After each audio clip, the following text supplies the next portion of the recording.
And we are back with the fourth segment of the GSMC basketball podcast presented by the GSMC Sports Network. And in this fourth segment, I'm just going to be talking about the 3-on-3 basketball tournament and, the 3x3 sort of tournament that the Olympics have it's completely different than the 5x5. Also, hold on, I'm just going to change the V to an X there. There we go, because I think that would make a little more sense. But anyways, so aside from 5-on-5 play, which is, the most popular form of basketball, there's also 3-on-3 play. Now, the differences between 3-on-3 are like the game goes to 21 and the 3-on-3 team does not have a coach. Actively you have to sort of figure something out between all of your players, and you're not going to have a coach.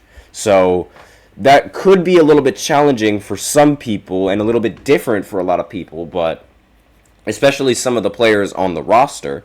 But, it doesn't really matter. It's still just basketball, and it's really half-court basketball, right? Now, one of the players that's on the team is Jimmer Fredette. Never before in my life would I think that I'd be talking about Jimmer Fredette right now. I mean, if you guys don't remember who Jimmer Fredette is, his college career is that of legends. He was a baller in college. He didn't quite pan out in the NBA, but, his college career is nothing to scoff at. Now, why Jimmer Fredette and not other, NBA talented players? Beats me, right? No one really knows. And it's unfortunate because the United States, they ended up losing in the 3x3 competition. I know. United States losing in basketball is almost unheard of. I think it's a I don't want to use this word, but sadly I have to. It's a disgrace when the United States loses in basketball. I don't care that it's 3-on-3. We should not be losing in a basketball tournament, period. Never. Shouldn't happen. And it wouldn't happen if we actually had NBA players in this. Now, there's a men and women's section. The men's lost, but the women's got placed in third. And it should be noted that one of the players on the women's team, I believe, what was her name? Haley Van Lith. You guys might know her for college and LSU. She thought Kobe would be proud for not letting her team lose in third place. Now, I'm going to be, that guy, because I am a very huge Kobe fan. Kobe would not stand for the fact that you landed in third place. I don't care that you could have lost third place, but you didn't. You aren't supposed to lose, period. You are supposed to win and get the gold every single time. Kobe would not settle for anything less. It is the entire reason why his entire Olympic career is flawless. Kobe has never lost a game with Olympic basketball. So he would not stand for the fact that you came in third place. Third place to Kobe is losing. Second place to Kobe is losing. Anything that is not winning is losing to Kobe. So no, you have no right to say that Kobe, would be very proud. No, you do not. You have zero, zip, nada. Nothing. I just wanted to say that because I was appalled when I read that quote. Let me know in the comments what you guys think. Do you think Kobe would be proud of third place? I don't think so. But aside from that, why can't NBA players compete in this tournament? So I'm looking at this article real quick.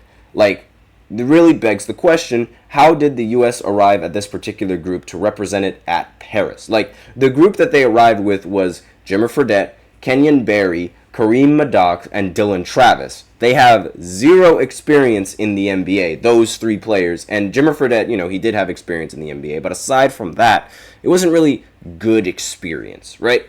So how do players qualify for U.S. Olympic 3-on-3 basketball teams? So the NBA and WNBA players, they are allowed to compete. So there's nothing stopping, let's say, Jalen Brunson from becoming a 3x3 or a 3-on-3 all-star. But Brunson or any other NBA or WNBA player needs to comply with FIBA's eligibility rules, which require each country's roster to have 2 players ranked within the top 10 of that country and 2 players ranked within the top 50 or with the minimum number of ranking points.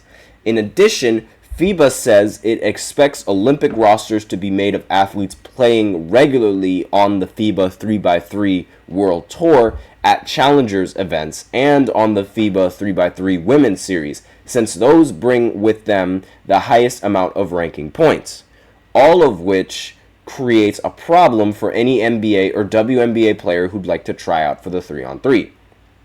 So the only way to climb up your country's 3-on-3 rankings is to play a lot of 3-on-3 events. NBA and WNBA players play a ton of basketball as it is, and it's asking a lot for them to take time out of their schedule to play regularly on the 3-on-3 circuit. It's hard to sell for NBA team, and the prospect of a player sacrificing their offseason to travel the world playing 3-on-3 events, that is a lot to ask, especially now in the NBA, where players, they can get injured by lifting weights, and players, they get injured by just playing basketball in general. Like, you don't want to risk that injury just for, a 3-on-3 type of competitive standing, right? You do not want to do that as an NBA player, because that could ruin your career. So many WNBA players, they go overseas to continue playing professionally once the WNBA season concludes, meaning that the WNBA players have even less availability for this.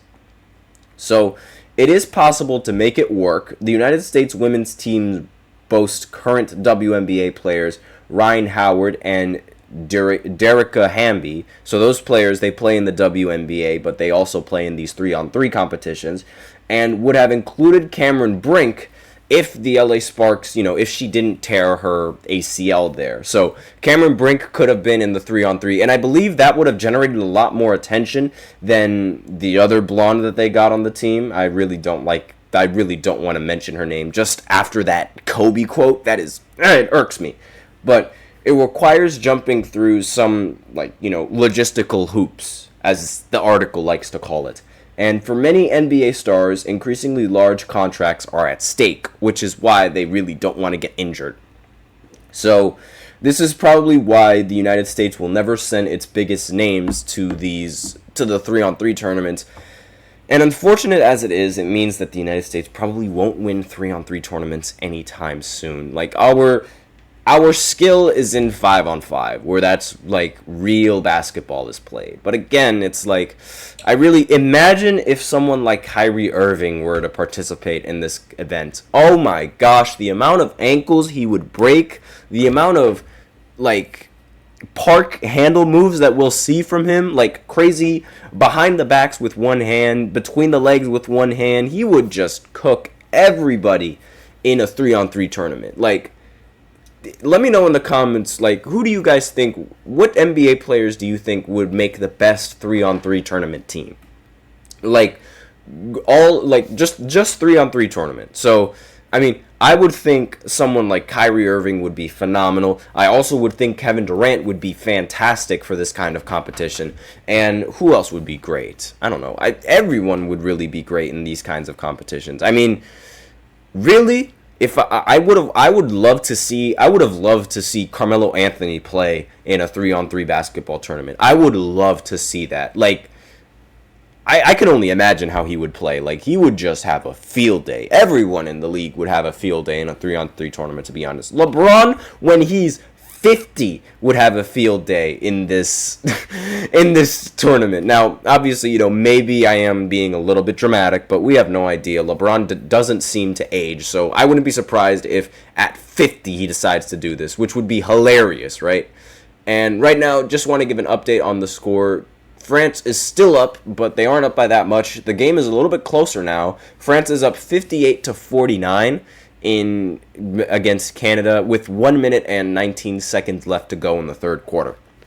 So just wanted to give an update on that for you guys. So with that out of the way, we are out of time for this fourth segment. So now I will go ahead and go into the fifth segment, where I do some predictions on what I think the standings are going to be for this tournament. Once again, after these sort of performances, and just, again, I'm just going to explain my opinions on that in case you guys weren't here for the last segment. So be sure to stay tuned for that after this short break.